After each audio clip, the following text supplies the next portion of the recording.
Hi dear listeners, here we are at the Tallinn Black Nights Film Festival, and I have the honor to talk to another great director who has a very exciting and most timely movie in the main competition. You know that we have a number of competitions, but this is the most important for the main prize, and it's Eran Riklis with his film Reading Lolita in Tehran. And your story is actually about just that, about a group of women who decides against the literature ban that is now permanent in Tehran to read this novel by Vladimir Nabokov, which we probably all know. How did you find that story? When did it first come to you? Well, the story is based on a book written by Azar Nafisis, who wrote the book after she was a teacher of literature at the university in Tehran. And she actually lived in America. She came back to Tehran after the revolution thinking, maybe the revolution is a good thing. Maybe after the years of the Shah, who was corrupt, maybe something good is happening. And it took her a long time to realize that what is happening is not good, that they're telling her that you cannot teach this book, you cannot teach that book. It's not only Lolita, it's many other books. So basically, she took her 17 years to understand that she has to leave Iran. She went back to America. She wrote the book. It was published in 2003. I read it in 2008. I found it really intriguing, but I didn't have time to deal with it, and it took me a few more years when I decided, hey, I want to make this movie out of based on this book. The book was a huge bestseller in America, especially, also in Europe. And I contacted her and I said, do you think it makes sense that an Israeli director tells an Iranian story? And she said, yes, I love the idea. And I met her, I took an option. It took me another 6 years to actually get the film made, but here we are. And of course it's even more timely since we had Mahsa Amini killing in Iran. Yeah. We have it feels like time is repeating itself, that now we just had a new law in Iran that forces women to wear hijab and everywhere, and women are now pushed out of jobs. And it's really like you could set the very story that you're telling and move it to today. Which is very scary. Yes, easily. Unfortunately, it's too easy almost that you say, yes, this is set in 1979 and in the 80s, but it could be yesterday, it could be tomorrow also. And it's timeless and it's universal. I think these are the two things. So it's not, it's specifically about Iran and about what's going on there, but it's happening in many countries and in many territories, and if not now, maybe in the future. So in a way, it's a scary, frightening story because you realize that oppression can happen in so many places, and women can find themselves oppressed in so many varieties. It's not only about literature, it's about everything. And since you mentioned it, it's a story that's written by a woman, and it's focused on a group of female main characters, especially one main character, but there are also others, and all the most important characters, apart from one, are female. Was it difficult for you as a man to identify with these younger women, or were you ever worried that you might not get the right perspective? No, I'll tell you, I have a history, personally as a director, I have a history of films about women, like The Syrian Bride or Lemon Tree. So I felt confident, and of course here, you're right, it's a group of women, it's Iranian women. But I think when you are a director, you just jump into it, and as long as you research your story, you respect your story, you understand what you're doing, I felt I'm protected. Also, I cast the film only with Iranians. It was a decision, to take only Iranians and not just people who look maybe Iranian. So I felt protected in that sense as well, because my actresses are all young Iranian exiles, so they knew what they're doing, and that gave me another layer of understanding. I just assume that you don't speak the language like Farsi or Pashto, I think. Farsi, yeah. And did you write? So you wrote the dialogue in English. In English. Okay, I thought maybe also in Hebrew, but in English. No. And then there's a translation. Were you ever worried that something might get lost in translation? Always, lost in translation is obviously always scary. But I double-checked, I triple-checked, I checked almost every moment that we are okay, because of course we wrote in English, then I had it translated, then I had a reading with all the actors to make sure the dialogue actually works. And there were some mistakes, but we fixed them. You know, it's a process. Farsi is a complicated language. It has a big history and it has a big culture behind it, and we had to respect that. On the other hand, you know, it's also another challenge was that we're doing a film set in the 80s. Language changes, you know, so we had to be respectful of that as well. But in the end, I think, you know, for me, it was like music. You listen to the language and you know that if it's right or not. You just feel it. It's certainly a big asset to the film that they do speak Farsi, because it's hard. If they would speak English, it would feel totally artificial. It wouldn't have worked. So this is certainly. Well, it's an interesting story here because basically, Azar, the main character, she teaches English literature. So in fact, she insists in the classes she wants to talk in English because it's part of the studies. But yes, it's in Farsi. From the first moment I said it has to be authentic, otherwise it's not going to work. And I assume you also read the book that is read in the film, Lolita by Nabokov. Yes. And did that change your perspective on the film, or do you have a particular relationship to that book? Or would you have wished maybe, or I wish they would have chosen a different book, because I was kind of troubled by that choice. The whole idea is that you're troubled by this choice, because Lolita is obviously a very problematic story. And it has many, many levels and many, many layers. And I think that's why Azar, when she wrote her book, it was specifically about Lolita, although it's also about other books, you know, Daisy Miller and Pride and Prejudice, The Great Gatsby. So these books come from, I think each book in the movie represents a different layer of Western culture versus, you know, Middle Eastern culture or Persian culture. And Lolita, of course, you know, there's a line in the movie when one of the girls says, "Are we Lolita?" And the answer is yes, we are, the girls in the movie. But I think Lolita has many meanings in our culture, and I think it's more complex than just looking at, you know, Lolita as an example of, again, men using women, men using young women in this case. It has, I think, a very rich cultural significance.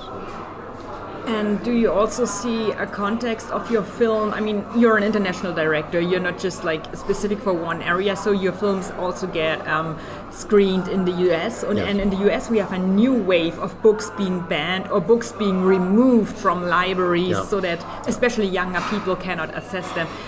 Was that also something that was in your mind, like maybe as a coincidental parallel to today's politics? I think, you know, the politics of today are always in my mind when I'm making a film. Of course, you always have to remember that you do a film now, it will be shown tomorrow, it will be shown in 5 years, in 10 years, you know, forever, basically.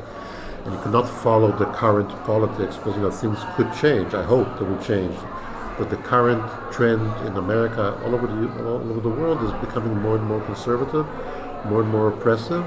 And, you know, my film, my story is about, you know, the struggle for freedom and the struggle to make your own choices, the struggle to respect intelligence and not to kind of have anyone tell you what you should read or what you should do.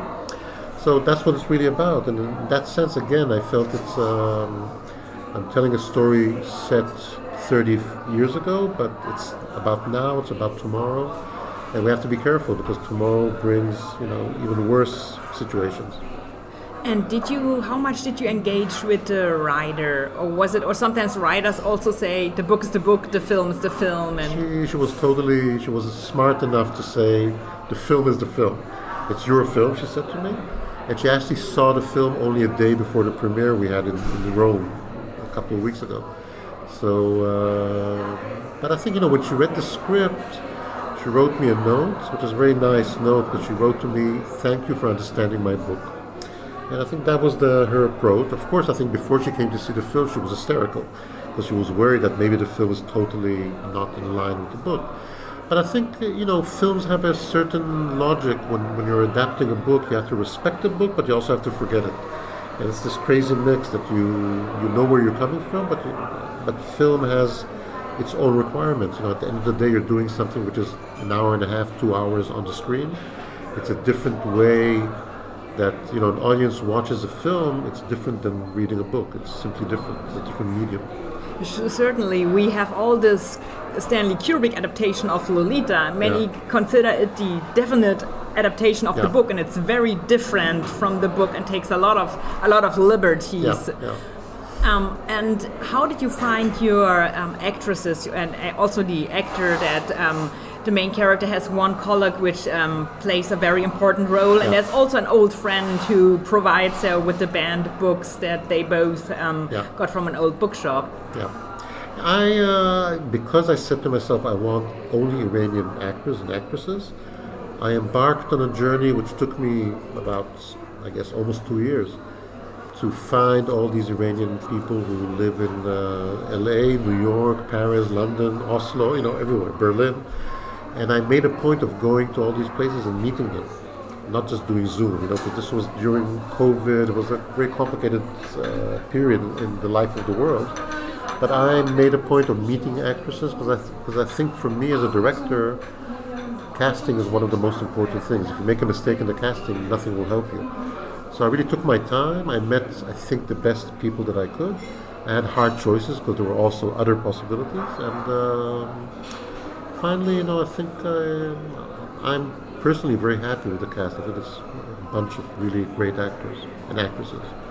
And they certainly really do an amazing job. And you also, of course, you have all those scenes where they shot in Iran, or did you go there to research and then find places like that in Europe? I'm Israeli. I cannot go to Iran.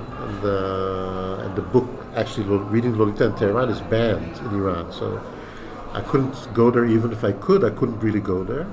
And also, I said to myself, in any case, we're talking about the 80s, so it's not like I could go today to Tehran and shoot like it is.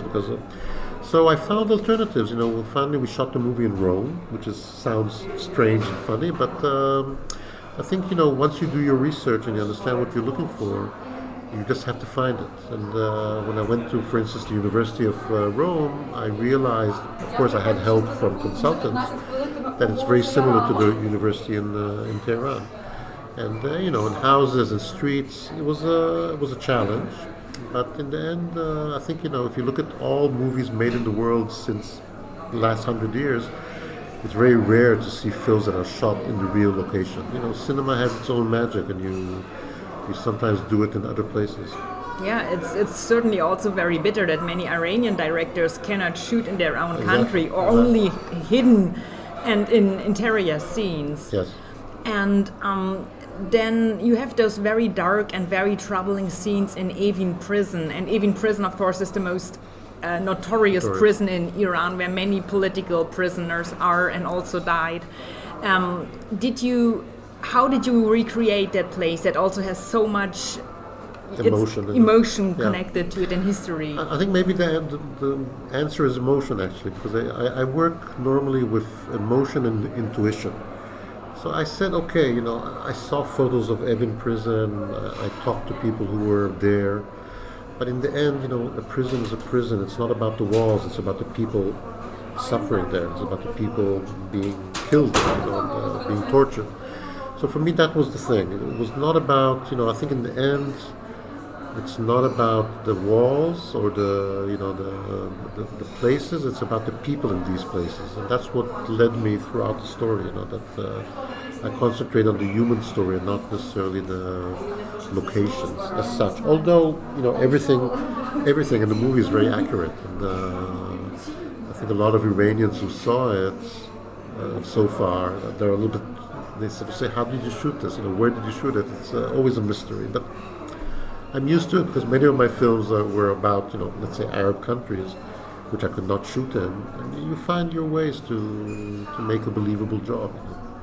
And what is it that fascinates you so much about stories that could at first be seen very far removed from the place in life where you are now? Yeah, I don't know.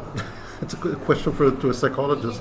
I don't know, I'm drawn, when I was very young, when I was 14, I read a book that was not very famous then. I'm talking about, late 60s. It was called One Flew Over the Cuckoo's Nest. A famous book and then a famous movie. And when I read that book and I was 14, I said, wow, this is the kind of story that I want to tell. These are the kind of subjects that I want to deal with if I become a writer, or, I was not even thinking about being a filmmaker then. And I think that's what led me, that at the end of the day, I think what interests me is people caught in political or social crisis. And I think it's always interesting because I think especially today, we live in a world where you can live in the most protected place, I don't know, live in the south of France, but suddenly something happens in Russia and affects your life. So, it's a big world, but it's also very small, and I think the links between political events and social events and changes and, the eternal struggle between liberal and conservative and all that, we see it every moment. A president is elected in America, it affects your life. It doesn't matter that you live in Berlin or in Tel Aviv or in, wherever. So I think it simply interests me because I think it's the most important thing in our existence. Books play a fundamental role in the part. How would you, as well as in the movie as for yourself, describe the power of books to free our mind or open our I think it's the power of imagination, because I think that when you read a book, and also when you see a film or you see a play,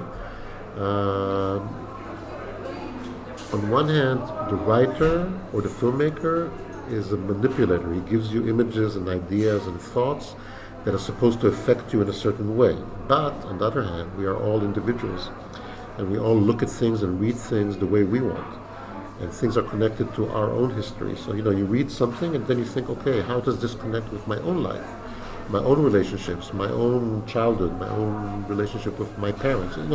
There's so many layers in that sense, and I think in a good sense, it draws you to flash back into your own memories and existence, and also into your own emotions, and it's a trigger. I think books and films are a trigger that is supposed to make you, aware of yourself and be conscious of your own existence. And if it's a good book and it's a good movie, normally it does a good job. And maybe this is a bit of a provocative question. Yep. Could you consider, could you imagine that there are books who should be banned, or would you always say no book should be banned? And I must say that I myself think a lot about that, because I always say I'm against censorship. Yeah. But then if people ask me, do you think it's wrong that, for example, Hitler's My Fight is banned in Germany, and I am German, then it's hard to say I think it's wrong.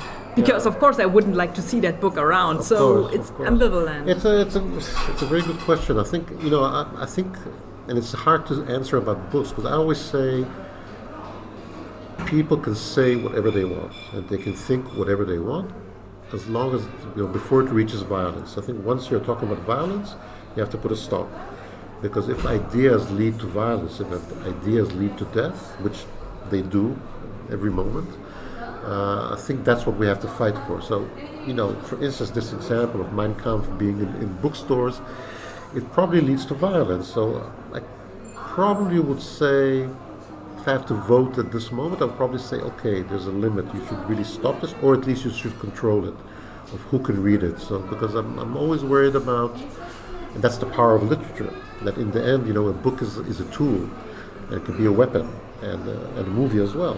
So if it pushes young people especially, but also not young, I mean any person who's maybe not educated enough to realize. On the other hand, you kind of say to yourself, okay, but if you're an intelligent person, you read Hitler, you're supposed to be clever enough to understand that this is, horrible things that he wrote.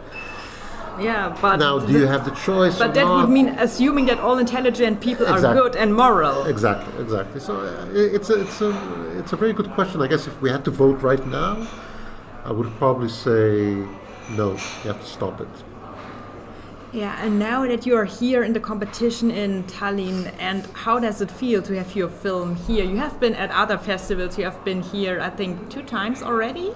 Here? In Tallinn at the festival? No, I was never here. I was just talking about it now, but I think maybe the film of mine was shown here, but I think not in competition. And that was what I meant. You had films in the festival. In the festival, yeah. And I think also you had a film already at Berlinale at some point. Yes, not in the main competition, Lemon but Tree, you. Yeah.